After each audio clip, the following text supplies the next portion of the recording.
आपका दिमाग एक पैराशूट की तरह होता है और अगर पैराशूट खुले ना तो ये कभी चलता नहीं।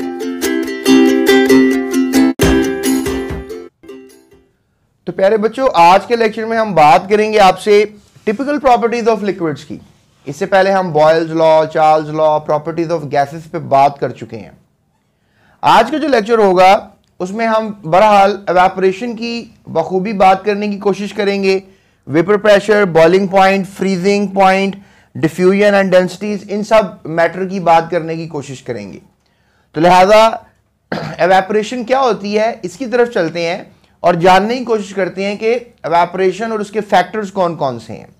लेकिन एक छोटी सी बात मैं आपको और ऐड कर देता हूं कि आप इसी तरह से वेपर प्रेशर और उसके फैक्टर्स के बारे में भी पढ़ेंगे, इसी तरह से आप बॉइलिंग पॉइंट और उसके फैक्टर्स के बारे में पढ़ेंगे। और ये तीनों जो पहले 3 पॉइंट्स हैं लिक्विड के, ये आपको बोर्ड के लॉन्ग क्वेश्चंस के तौर पे आते हैं। तो लिहाजा लॉन्ग क्वेश्चन के तौर पे इनकी एक अहमियत है, आपने इनको एज अ लॉन्ग क्वेश्चन की सेंसेशन से याद करना है।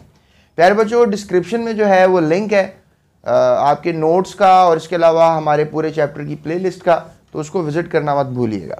इसके अलावा फिर लास्ट में हम फ्रीजिंग पॉइंट, डिफ्यूजन और डेंसिटी की बातें करेंगे, जो ऑलरेडी हम गैसेस में भी कर चुके हैं, लेकिन फ्रीजिंग पॉइंट थोड़ा सा डिफरेंट होगा।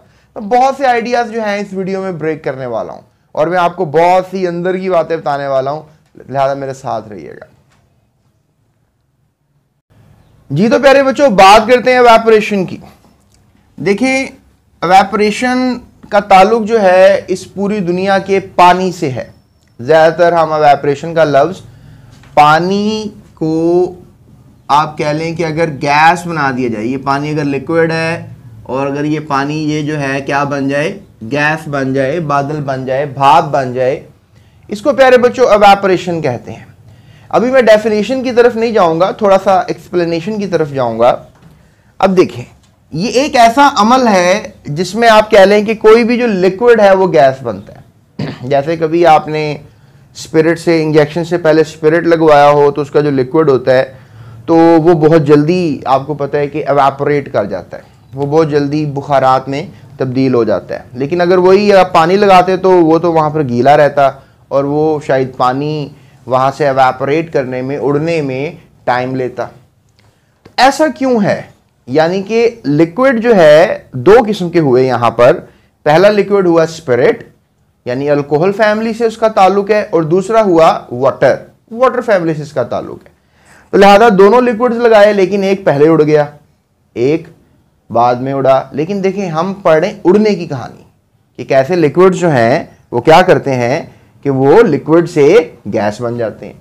तो हम इस स्टोरी को पढ़ेंगे। आपको पता है कि पूरी दुनिया में बेशुमार लिक्विड्स होते हैं, यू कैंट इमेजिन इट, इतने ज़्यादा लिक्विड्स की टाइप्स मौजूद हैं। लेकिन पानी को एज एन एग्जाम्पल स्टडी किया जा सकता है, पानी को एज एन एग्जाम्पल अच्छे तरीके से समझा जा सकता है। इसलिए मैं पानी को ही इस ट्यूटोरियल के अंदर जो है वो जोर लगाऊंगा ताकि आप पानी को ही समझें। बहरहाल, किसी भी लिक्विड का गैस बनना जो है क्या कहलाता है? एवेपोरेशन कहलाता है। कि किसी भी लिक्विड का गैस बनना जो है वो क्या कहलाएगा? एवेपोरेशन कहलाएगा। तो प्यारे बच्चों, अब देखें, आपको मैं एक और चीज़ बताऊं कि कभी आपने देखा हो कि जब आप हंडिया बना रहे होते हैं तो जो भी लिक्विड होता है वो एवेपोरेट कर रहा होता है। तो कभी कभी जब आप उस पर ढक्कन दे देते हैं तो फिर जो ढक्कन होता है, आपको पता है कि ढक्कन से भी पानी जो है वो निकल कर दोबारा हंडिया में चला जाता है, क्योंकि ढक्कन के ऊपर आपको पता है कि क्या सिनेरियो हो रहा है। जिस तरह देखें, यहाँ पर अगर हम एक हंडिया बनाते हैं, यहाँ से अगर पानी है निकला है तो ये क्या बन गया है? पहले ये क्या था? लिक्विड था। अब ये क्या बन गया है? गैस बन गया है। और दोबारा जब ये ढक्कन पे टकराएगा तो दोबारा इसके ऊपर चिपक जाएगा, पानी की तरह चिपक जाएगा, तो दोबारा लिक्विड बन जाएगा। तो अब चीज़ चेक करें, यहाँ पे पहले लिक्विड से गैस हुआ और फिर गैस से दोबारा क्या हो गया? लिक्विड हो गया। तो लिहाजा अब ये सोचें कि अगर गैस से कोई चीज़ लिक्विड हो रही है तो इस अमल को क्या कहेंगे? आपने तो अभी ये कहा ना कि लिक्विड से गैस में तब्दील होने के अमल को जो है वो हम क्या कहते हैं? एवेपोरेशन कहते हैं। कि लिक्विड जो है वो गैस हो जाएगा तो उसको एवेपोरेशन कहेंगे। लेकिन अगर गैस आप कह लें कि अगर लिक्विड बन रही है, यानी उल्ट हो रहा है, यानी गैस जो है वो क्या बन रही है? लिक्विड बन रही है, तो that makes an idea of condensation. Condensation ये एक नया लफ्ज होगा आज आपके लिए कि कंडेंसेशन। देखें, जब भी समुद्रों से भाप उड़ती है, पानी उड़ता है, तो लिक्विड गैस बनता है, लेकिन फिर वो जो पानी उड़ जाता है, गैस बन जाता है, वो दोबारा आपस में मिलता है बादलों की शक्ल में, और फिर बादल जो है वो बरस जाते हैं, यानी कि गैस लिक्विड बनती है। ठीक है, दोबारा क्या ख्याल है? तो फिर ही लिक्विड नीचे आता है ना, यानी पहले लिक्विड गैस बना, एवेपोरेशन हुई, और फिर ऊपर ही कंडेंसेशन हुई बादलों में। क्या हुई कंडेंसेशन? गैस दोबारा लिक्विड बन गया, गैस दोबारा लिक्विड बन गया। तो ये बात समझने वाली है। सो एवेपोरेशन जो है एक ऐसा अमल है जिसे आप कह सकते हैं एंडोथर्मिक। ये भी आपके लिए पहले नया लफ्ज होगा। एंडो का मतलब होता है अंदर लेके जाना, थर्मिक का मतलब होता है हीट को, ठीक है, एंडो का मतलब होता है इनसाइड। तो प्यारे बच्चों, ये इनसाइड एंडोथर्मिक ये क्या है? देखें, लेट्स से दैट कि आपका जो एवेपोरेशन होना है आपको ठंड पहुंचाता है। जैसे लेट्स से दैट आपकी बॉडी से स्वेटिंग एवेपोरेट होती है, तो आपकी बॉडी ठंडी पड़ जाती है। क्यों?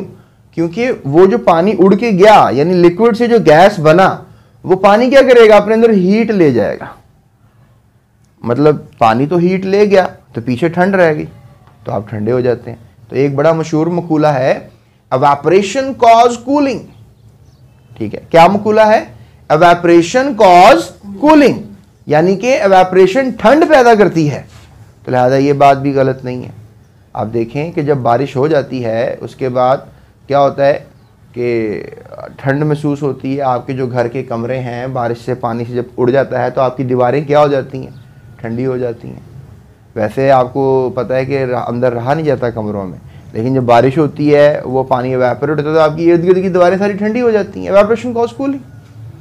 या फिर आप कह लें कि जब आप, इसकी एग्जांपल आप यहाँ से भी ले सकते हैं कि जैसे आप चाय का कप पी रहे हैं, अगर आप पिक्चर में वो जो प्लेट होती है चाय के साथ, उसमें डाल के पियेंगे तो जल्दी से वो ठंडी हो जाएगी, आप जल्दी पी लेंगे। और अगर आप कप में पियेंगे तो वो थोड़ी गर्म रहेगी, देर बाद ठंडी होगी। तो वो जो पिक्चर है प्यारे बच्चों, उसका सरफेस एरिया क्या है? ज़्यादा है, ज़्यादा एवेपोरेशन हुई, जल्दी चाय ठंडी हो गई। लेकिन जो कप है उसका सरफेस एरिया कम है, वहाँ पे पार्टिकल्स एवेपोरेट तो हो रहे हैं लेकिन कम हो रहे हैं, जिस वजह से आप कह लो कि चाय के कप में चाय गर्म रहेगी देर तक, जबकि पिक्चर में जल्दी से चाय ठंडी हो जाएगी, क्योंकि एवेपोरेशन बड़ी तेज़ हो जाती है वहाँ पर। तो एवेपोरेशन जितनी ज़्यादा होगी, कूलिंग उतनी ज़्यादा होगी। तो लिहाजा आप कह लो कि ये कूलिंग होने के अमल को कहते हैं एंडोथर्मिक प्रोसेस, यानी हीट का एस्केप कर जाना, निकल जाना। तो आप कह लो कि पानी के पार्टिकल जो हैं वो हीट को एब्जॉर्ब कर लेते हैं। ठीक है, हीट को जब एब्जॉर्ब कर लिया जाता है तो फिर पानी के पार्टिकल्स क्या करते हैं? कूलिंग करते हैं। सो आप देख सकते हैं कि अगर आपके पास 1 मोल ऑफ वाटर हो लिक्विड स्टेट में और उसने गैस बनना हो, यानी वेपर बनना हो, तो उसको 40.7 किलो जूल्स ऑफ एनर्जी चाहिए। यानी आप कह सकते हो कि अगर आपके पास 1 मोल पानी के पार्टिकल्स हैं, यानी 6.022 × 10⁻23 पार्टिकल्स हैं, तो उनको अगर आपने गैस में कन्वर्ट करना है तो प्यारे बच्चों, that is enthalpy of heat of evaporation. यानी कि आपने क्या करना है कि गैस को, लिक्विड को गैस बनाना है। 1 मोल को, 1 मोल के लिए एनर्जी रिक्वायर्ड है 40.7 जाउल्स, किलो जाउल्स। ठीक है, तो ये यूनिट है एनर्जी का, आपको याद रखना चाहिए, किलो जाउल्स। जाउल एनर्जी का यूनिट है, किलो आपने प्रीफिक्स लिया हुआ है, तो लिहाजा 40.7 आपने याद रखना है। बोर्ड का एमसीक्यू है आपकी, यानी ये बोर्ड में एमसीक्यू के तौर पे पूछा जा सकता है कि भी बताएं भाई कितना एनर्जी चाहिए अगर 1 मोल पानी को एवेपोरेट करवाना होगा। But the story is not ended, आगे चलते हैं जी। तो प्यारे बच्चों, थोड़ा सा आगे जाने से पहले मैं एक बच्चे का सवाल ले लेता हूँ यहाँ पे।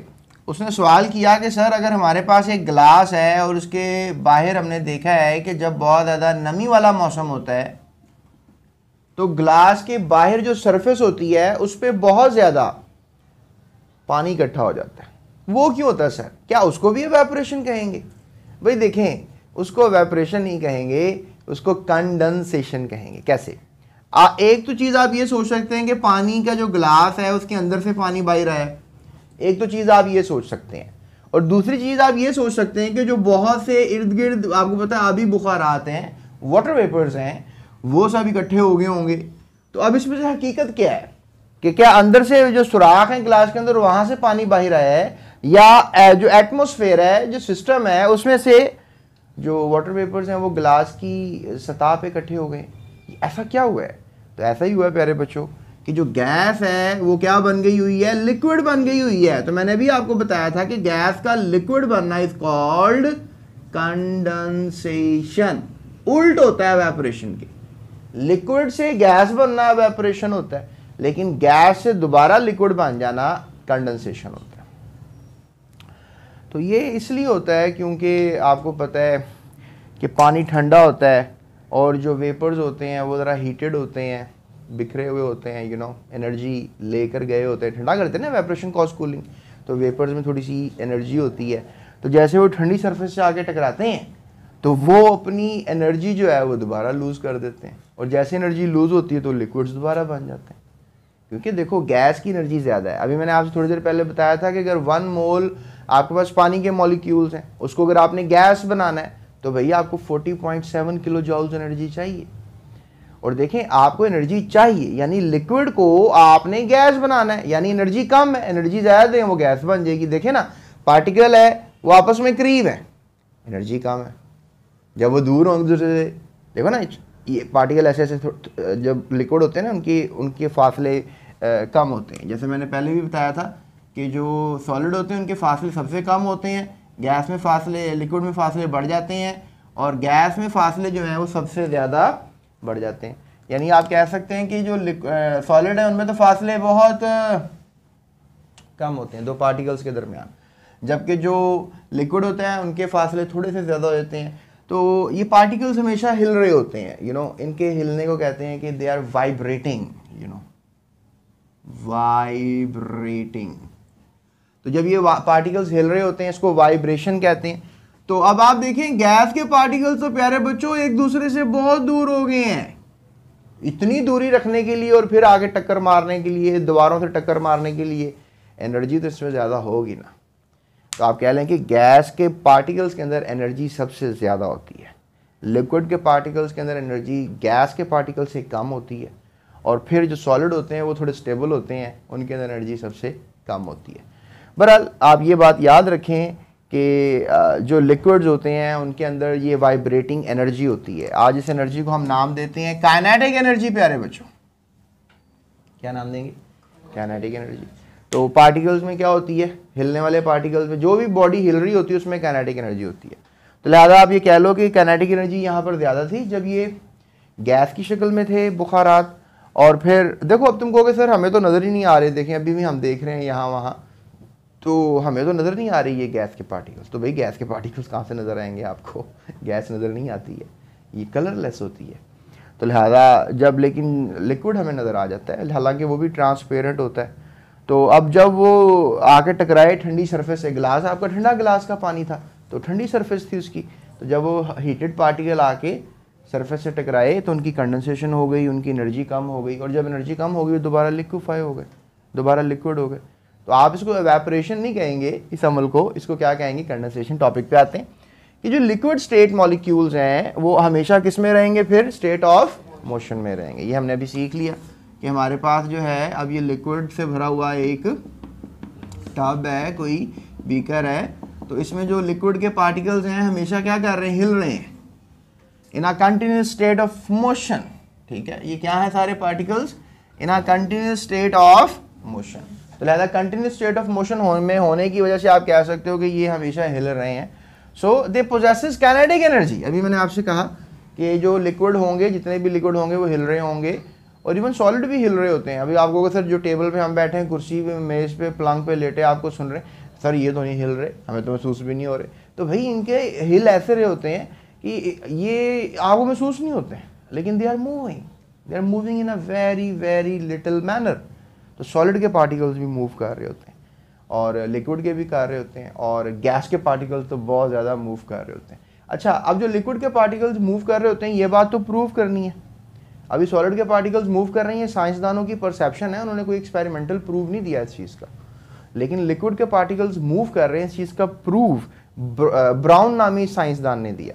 ये आपको एक तस्वीर नज़र आ रही है, इस तस्वीर में ये जो ब्राउन है, ये ब्राउन बेसिकली आप कह लें कि इसने सबसे पहले हमें बताया, इसने क्या किया, इसने छोटे छोटे फूलों के जो जरदाने थे वो पानी में डाल दिए, और फिर बड़े आराम से गया, माइक्रोस्कोप बिल्कुल हिलाए बगैर उसने उनको जरदानों को देखा, यानी पोलन्स कहते हैं यहाँ पर, उसको देखा, उसको देखने के बाद उसको पता लगा वाओ पोलन्स तो हिल रहे थे, जैसे टिमटमा रहे थे, जैसे टिमटमाती हैं चीज़ें। अब मैं आपको टिमटमा के थोड़ा सा दिखा नहीं सकता जस्ट जोकिंग। तो अब क्या हो रहा है कि वो हमारे पास जरदाने हिल रहे थे और उसने फिर इस मोशन को नाम दिया ब्राउनियन मूवमेंट। क्या नाम दिया? तो इसका मतलब क्या हुआ? इसका मतलब सिंपली ये हुआ कि भाई लिक्विड के पार्टिकल्स जो हैं वो क्या कर रहे होते हैं, वो इन अ स्टेट ऑफ मोशन होते हैं, उनके अंदर कोई ना कोई काइनेटिक एनर्जी होती है। ये देखें कि जब पोजेसिस काइनेटिक एनर्जी, पोजेस का मतलब होता है मुश्तमिल होना, ठीक है, मुश्तमिल होना, यानी कि जो लिक्विड पार्टिकल्स हैं वो मुश्तमिल हैं, but all the molecules do not have the same kinetic energy. देखो अब जो ऊपर वाले पार्टिकल्स हैं, ये देखो जो टॉप पे हैं, इन्होंने तो उड़ जाना है ना प्यारे बच्चों, क्या ख्याल है? तो लिहाजा ऊपर वाले पार्टिकल्स की जो काइनेटिक एनर्जी है वो क्या होगी? ज़्यादा होगी। यानी यहाँ पे जो ये वाले पार्टिकल्स हैं इनकी जो काइनेटिक एनर्जी होगी वो क्या होगी? ज़्यादा होगी। जो सेंटर में होंगे या जो बाउंड्रीज में होंगे उनकी काइनेटिक एनर्जी क्या होगी? वो थोड़ी कम होगी। तो लिहाजा सारे जो लिक्विड का ग्लास होता है उसमें सारे पार्टिकल्स की काइनेटिक एनर्जी सेम नहीं होती, इक्वल नहीं होती। इवन जो गैस होती है जो हमारे इर्द गिर्द उड़ रही है तो उनके पार्टिकल्स की भी सबकी काइनेटिक एनर्जी सेम नहीं होती। तो लिहाजा आप कह सकते हैं कि they have different kinetic energies.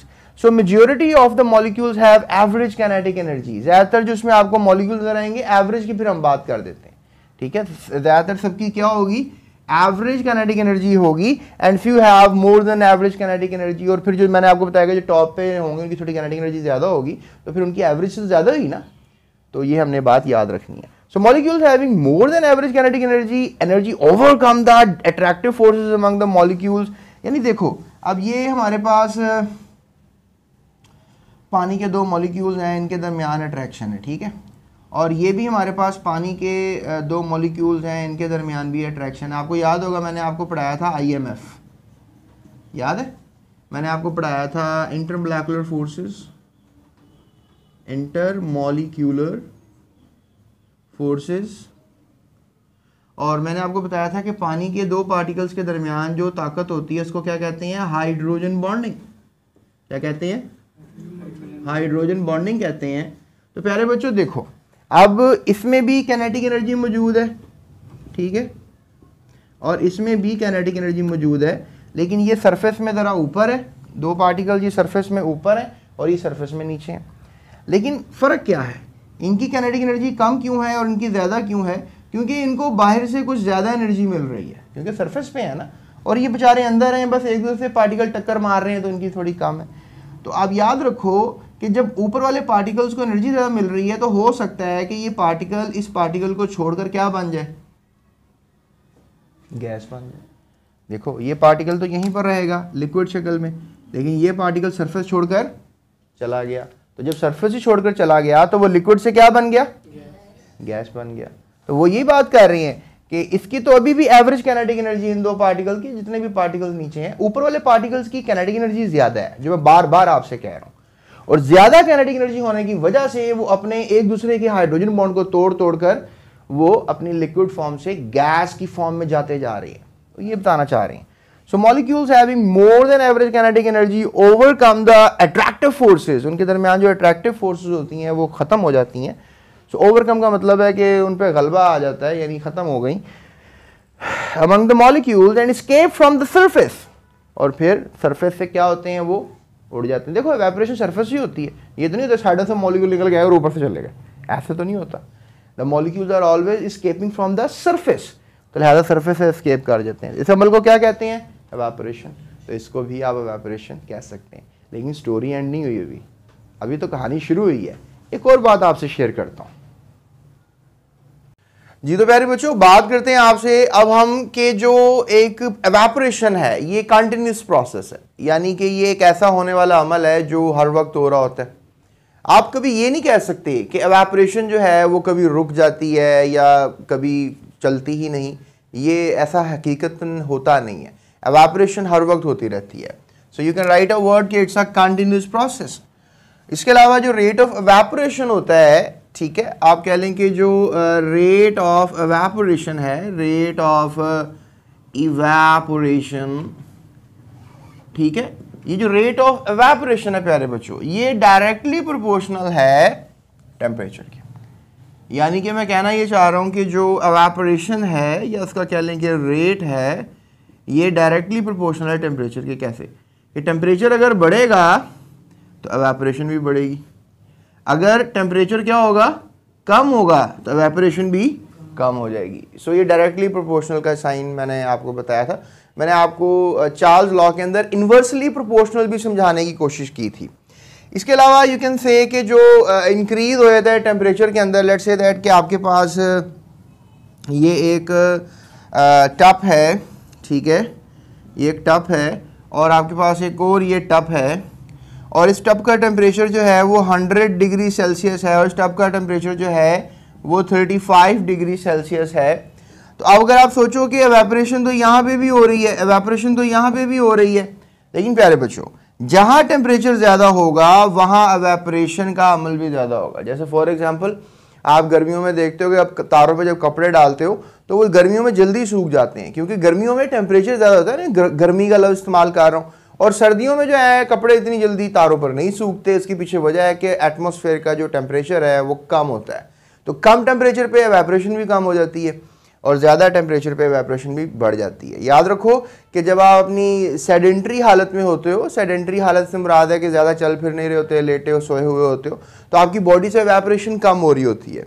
और जैसे ही आप भागते हो या कोई एक्सरसाइज करते हो तो फिर क्या होता है कि बॉडी का टेम्परेचर जो है वो बढ़ जाता है, तो इसलिए आपको स्वेटिंग भी होती है, you know, lot of water comes out from your body, और फिर वो एवेपोरेट होने का अमल जो है वो शुरू हो जाता है, तेज़ हो जाता है। तो टेम्परेचर एक ऐसा फैक्टर है जिसकी वजह से एवेपोरेशन कम ज़्यादा होती है। यानी यू कैन से कि टेम्परेचर से एवेपोरेशन कम भी की जा सकती है, कंट्रोल करके, डाउन करके टेम्परेचर को, और टेम्परेचर को बढ़ाकर जो है एवेपोरेशन ज़्यादा भी की जा सकती है।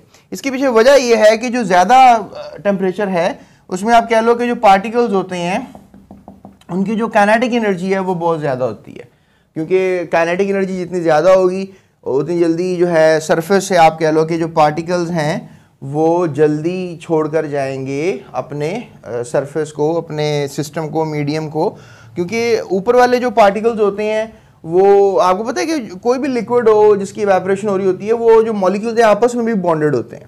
यू कैन से कि हमारे पास ये मॉलिक्यूल्स हैं और ये आपस में भी बॉन्डेड हैं, यू नो, जिस तरह ये मैं मॉलिक्यूल्स बना रहा हूँ ये आपस में भी क्या हैं, बॉन्डेड हैं। लेकिन जब टेम्परेचर ज़्यादा हो जाता है, इसकी काइनेटिक एनर्जी ज़्यादा हो जाती है, तो फिर ये मॉलिक्यूल क्या करता है कि ये आपस में जो बॉन्ड होते हैं एक दूसरे के साथ, ये तोड़कर क्या करता है, यहाँ से उड़कर चला जाता है। ऐसा क्यों होता है? क्योंकि टेम्परेचर बढ़ने से इसकी काइनेटिक एनर्जी बढ़ जाती है। और मैंने आपको एक एवरेज काइनेटिक एनर्जी के बारे में भी थोड़ी देर पहले बताया, और मैंने आपको समझाने की कोशिश की कि एवरेज काइनेटिक एनर्जी क्या होती है, कि जो पार्टिकल्स होते हैं जो नीचे होते हैं, जो बॉटम में होते हैं, उनकी तो एवरेज काइनेटिक एनर्जी होती है तकरीबन, लेकिन जो सरफेस के ऊपर होते हैं क्योंकि बाहर टेम्परेचर उनको बार बार हिट कर रहा होता है, तो इसलिए उनकी एनर्जी जो है वो एवरेज काइनेटिक एनर्जी से ज़्यादा होती है। और ज़्यादा होने की वजह से प्यारे बच्चों ये क्या करते हैं, सरफेस को छोड़कर हवा में कन्वर्ट हो जाते हैं। यू कैन से दैट कि ये जो लिक्विड है ये क्या बन जाता है, गैस बन जाता है, कि लिक्विड के गैस बनने के अमल को ही एवेपोरेशन आप कहते हैं। तो अगली बात करते हैं। तो प्यारे बच्चों एवेपोरेशन जो है एक कूलिंग प्रोसेस है। देखें कूलिंग प्रोसेस कैसे है ये मैं आपको अब एक्सप्लेन कर देता हूँ। जैसे फॉर एग्जांपल हमारे पास यहाँ पे बाल्टी है या बीकर है और उसमें आपको पता है कि बहुत से मॉलिक्यूल्स मौजूद हैं।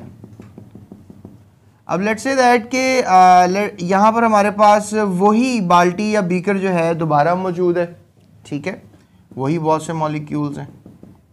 अब यहाँ पे जो पार्टिकल्स हैं यानी जो मॉलिक्यूल्स हैं उनकी काइनेटिक एनर्जी काफ़ी ज़्यादा है, ठीक है, उनकी काइनेटिक एनर्जी काफ़ी ज़्यादा है, जबकि यहाँ पे हमारे पास जो मॉलिक्यूल्स हैं अब इनकी काइनेटिक एनर्जी जो है वो एवरेज है। अब कहोगे सर इनकी काइनेटिक एनर्जी एवरेज होने का मतलब है कि इनकी काइनेटिक एनर्जी क्या होगी, कम होगी है। ऐसा क्यों हुआ सर? देखें जब एवेपोरेशन होती है तो बहुत सी एनर्जी जो है कह लें ये मॉलिक्यूल्स लेकर निकल चले जाते हैं, यानी सिस्टम को जो है वो क्या कर देते हैं, सिस्टम को क्या कर देते हैं, ठंडा कर देते हैं। ठंडा करने से मुराद है कि इसका टेम्परेचर जो है वो कम कर देते हैं, ठीक है, टेम्परेचर जो है वो क्या कर देते हैं, कम कर देते हैं।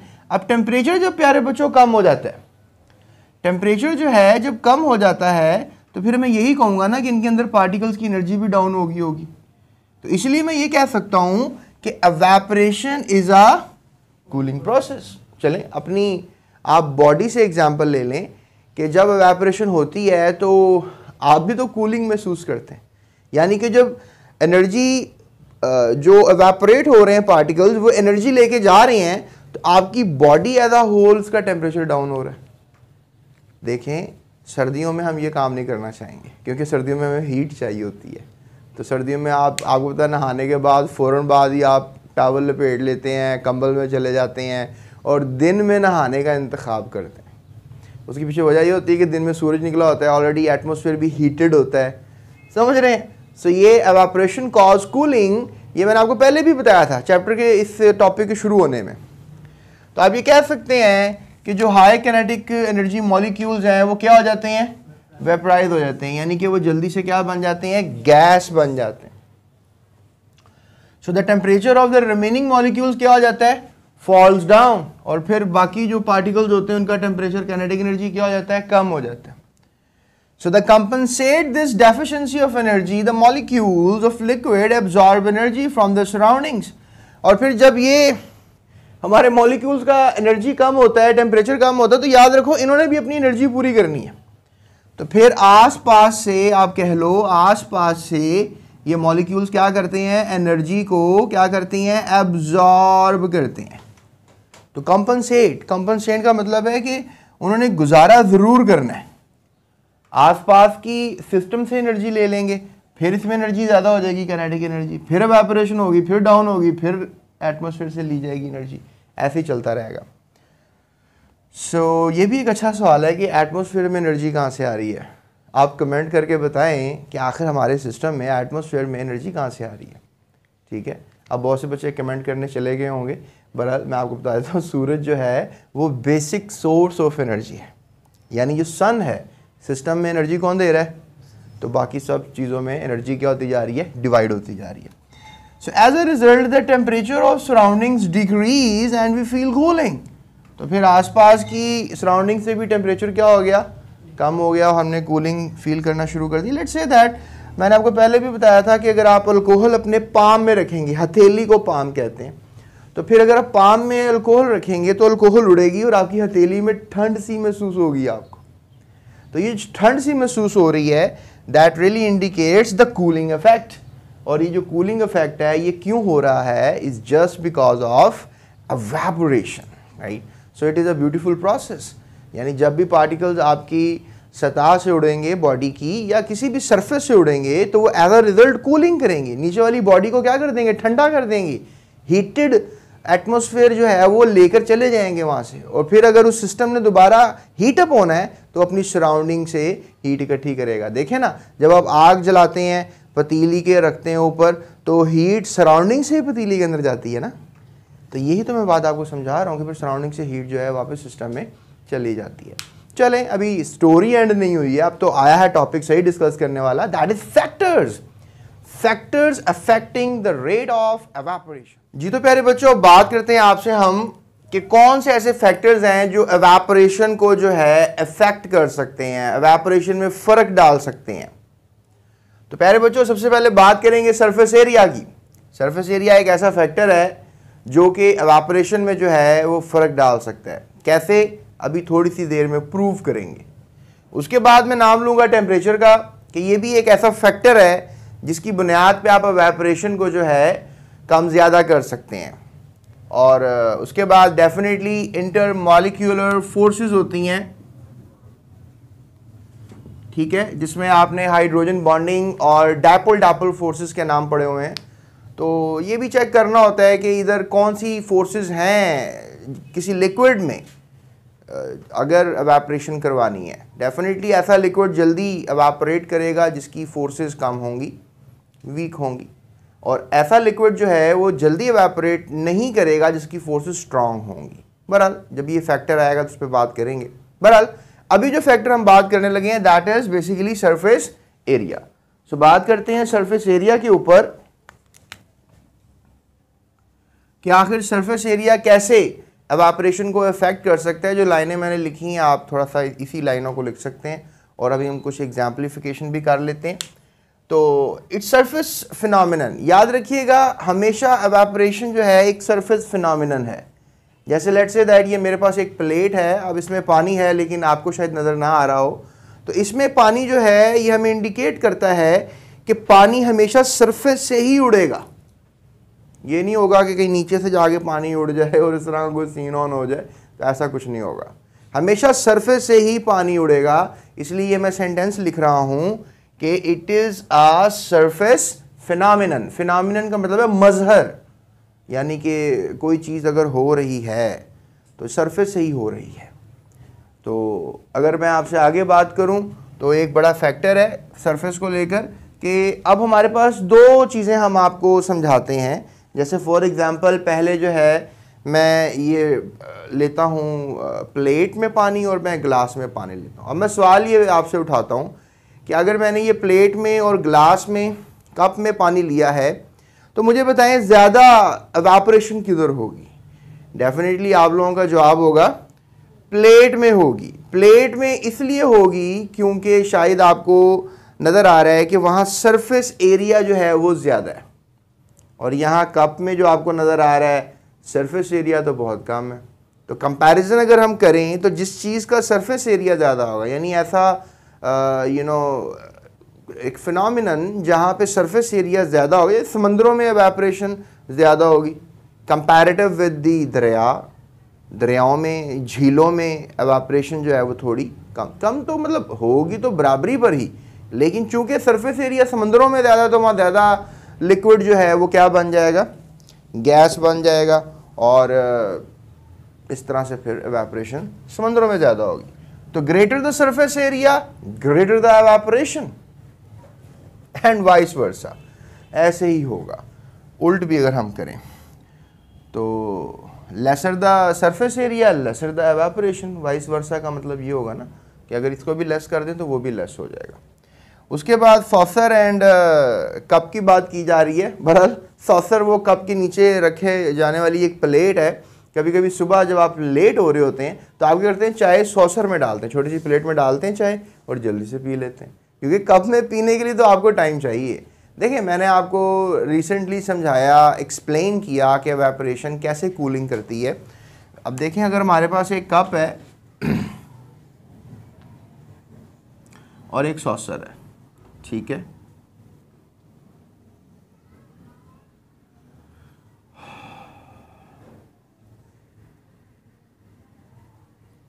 ठीक है। अब इसमें चाय है, इसमें ज़्यादा एवापोरेशन होगी, सरफेस एरिया ज़्यादा है, इसमें कम एवापोरेशन होगी, सरफेस एरिया कम है। अब यहाँ पे ज़्यादा एवापोरेशन होने की वजह से जो नीचे पार्टिकल्स होंगे वो जल्दी ठंडे हो जाएंगे, क्योंकि हीट तो लेकर गैस चली गई, पीछे कूलिंग कर गई, एवापोरेशन कॉज कूलिंग, ये मैंने बताया था। तो यहाँ पर चूंकि पार्टिकल्स कम एवापोरेट हो रहे हैं, हो तो ठंडी तो ये भी हो रही है प्यारे बच्चों, लेकिन चूंकि यहाँ पे पार्टिकल्स कम एवापोरेट हो रहे हैं तो इसलिए इसको ठंडा होने में थोड़ा टाइम लगेगा। लेकिन यहाँ पर ज़्यादा पार्टिकल्स एवापोरेट हो रहे हैं तो इसलिए क्विक कूलिंग हो रही है। दैट मेक्स एन आइडिया, ठीक है। इसलिए आप कह सकते हो कि ये अच्छी एग्जाम्पल रहेगी, greater surface area greater the evaporation, lesser the surface area, lesser the evaporation, greater the surface area, greater cooling, greater evaporation, greater cooling, lesser the surface area, lesser evaporation, lesser cooling।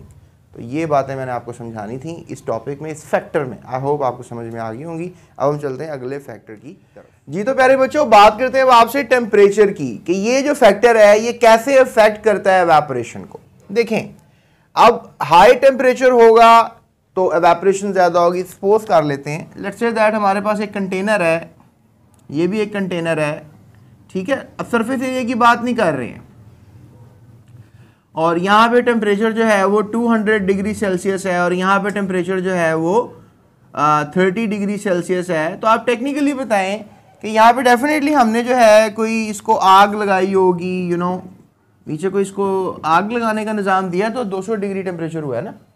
तो आप कह लें कि यहाँ पे जो है evaporation जो है वो क्या होगी, बहुत फास्ट होगी कंपैरेटिव विद दिस कंटेनर। ऐसा क्यों हुआ? जस्ट बिकॉज कि जब आपने नीचे हीट दी तो अंदर जो पार्टिकल्स थे, मॉलिक्यूल्स थे, उनकी काइनेटिक एनर्जी बढ़ गई, और सरफेस वाले मॉलिक्यूल्स की काइनेटिक एनर्जी इतनी बढ़ गई कि वो अपनी सरफेस छोड़ के चले गए। जब सरफेस छोड़ के चले गए लिक्विड से गैस हो गए। तो जब लिक्विड से गैस हो गए तो लिक्विड से गैस होने के अमल की तो एवेपोरेशन कहते हैं। तो लिहाजा यहाँ पे ज़्यादा एवेपोरेशन हुई क्योंकि वहाँ पे काइनेटिक एनर्जी एवरेज थी, स्टेबल थी, इतनी ज़्यादा नहीं थी। यहाँ पे बहुत ज़्यादा हो गई थी। बहरहाल आप कह सकते हैं कि at high temperature rate of evaporation is high, कि जब टेम्परेचर ज़्यादा होता है तो रेट ऑफ एवेपोरेशन ज़्यादा होता है, because at high temperature kinetic energy of molecule increase, क्योंकि टेम्परेचर ज़्यादा होने से जो पार्टिकल्स होते हैं, मॉलिक्यूल्स होते हैं, उनकी काइनेटिक एनर्जी बढ़ जाती है, so that they overcome the intermolecular forces. इसमें फिर आपको जो पार्टिकल्स होते हैं, आपको पता है कि जो दो पार्टिकल्स होते हैं उनके दरमियान भी एक ऐसी कुव्वत कशिश होती है जो उनको इकट्ठा रखे हुए, लिक्विड बना के रखे हुए। लेकिन जब चूंकि हीट मिलने से क्या होती है कि हीट मिली, तो हीट मिलने से क्या हुआ, ये एनर्जी क्या हो गई, ब्रेक हो गई। इसे हम कहेंगे इंटरमॉलिक्यूलर फोर्स क्या होगी, ब्रेक हो गई। ब्रेक होने के बाद क्या होगा, ये अपने जगह को छोड़कर क्या कर जाएगा, एवापोरेट कर जाएगा, उड़ जाएगा। So you can say that कि इंटरमॉलिक्यूलर फोर्सेस कमज़ोर हो गई एंड एवापोरेट रैपिडली, और फिर जो सारे लिक्विड के पार्टिकल्स थे वो एवापोरेट हो गए। आप एग्जांपल ले सकते हैं कि water level in a container with hot water decreases earlier so then that of the container with the cold water, यानी कि अगर आपके पास हॉट वाटर वाला कंटेनर है, उसमें जल्दी आपको खाली होता हुआ नजर आएगा जो कि थोड़ा ठंडा कंटेनर है। So this is because the hot water evaporates earlier than the cold water. ये आप इसलिए कह सकते हैं क्योंकि हॉट वाटर जो है वो जल्दी एवेपोरेट होता है as compare to the cold water, right. I hope आपको समझ में आ गया कि मजीद इस पर इतनी डिटेल में बात करने की जरूरत नहीं है। चलते हैं अगले फैक्टर की तरफ। जी तो बच्चों, बात करते हैं आपसे अब हम इंटरमॉलिक्यूलर फोर्सेस की। देखें, हमारे पास ये दो मॉलिक्यूल्स हैं, ठीक है, और लेट्स से दैट कि ये वाटर है और ये भी वाटर है और ये अल्कोहल है और ये भी एक पार्टिकल जो है वो अल्कोहल का है, ठीक है। इनके दरमियान जो एक ताकत है जो इन दोनों को इकट्ठा रखे हुए है, दैट इज़ आपको पता ही है हाइड्रोजन बॉन्डिंग, ठीक है। जबकि जो ये वाला मॉलिक्यूल्स हैं इनके दरमियान जो आपस में ताकत एक इनको इकट्ठा रखे हुए है, ये है डायपोल डायपोल फोर्स। अब देखें, जब मैं हीट दूंगा, मुझे अब खुद जवाब देंगे, जब मैं हीट दूंगा, जब मैं इनको टेम्परेचर दूंगा, तो पहले कौन सी फोर्स टूटेगी, डेफिनेटली ये वाली फोर्स जो है ये पहले ब्रेक हो जाएगी। जैसे मेरे पास दो कंटेनर हैं और इन दोनों कंटेनर में इसमें पानी है और इसमें अल्कोहल है, तो आप मुझे बताएं कि ज़्यादा पार्टिकल जो हैं, अगर 25 डिग्री टेम्परेचर है, इधर भी 25 डिग्री टेम्परेचर है, तो बताएं ज़्यादा पार्टिकल जो है वो किसके एवेपोरेट करेंगे, अल्कोहल के करेंगे। अल्कोहल के इसलिए करेंगे क्योंकि उनके दरमियान जो कुव्वत कशिश है पार्टिकल्स के दरमियान वो कमज़ोर है, इसलिए ये फैक्टर है कि एवेपोरेशन उसकी ज़्यादा होगी जिसकी IMF वीक होगी। आप कह लें कि IMF जो है इसकी क्या है, वीक है, और जबकि इसकी जो इंटरमोलेकुलर फोर्स है IMF है, ये क्या है, स्ट्रॉन्ग है। तो वीकर फोर्स जो होती है वो जल्दी ब्रेक होगी comparative with the stronger force. तो यही कॉन्सेप्ट है। तो प्यारे बच्चों, if intermolecular forces are stronger, molecules face difficulty in evaporation, कि अगर इंटरमोलेकुलर फोर्स स्ट्रॉन्गर होगी तो मॉलिक्यूल्स को एवेपोरेट होने में जो है वो क्या होगी, डिफिकल्टी होगी। जैसे for example water has stronger intermolecular force than alcohol, पानी के अंदर इंटरमॉलिक्यूलर फोर्स स्ट्रॉन्गर होती है अगर हम अल्कोहल के साथ इसको कंपेयर करें। So therefore alcohol evaporates faster than water, इसी वजह से अल्कोहल जो है वो जल्दी एवेपोरेट करती है अगर हम कंपैरिजन करें इसका पानी के साथ। सो ये था हमारा आज का लेक्चर। होप सो आपको समझ में आ गया होगा, जिसमें हमने भरपूर अंदाज में डेलिबरेटली आपको एवेपोरेशन बताने की कोशिश की। आपको ये बोर्ड का लॉन्ग क्वेश्चन आता है, याद रखिएगा। इसमें सारा आपने डिटेल में लिखना होता है। डिस्क्रिप्शन में नोट्स हैं, आप वहाँ से फ्री ऑफ कॉस्ट उसको डाउनलोड कर सकते हैं और ये लॉन्ग क्वेश्चन जो है वो तैयार कर सकते हैं GS अकेडमी की तरफ से।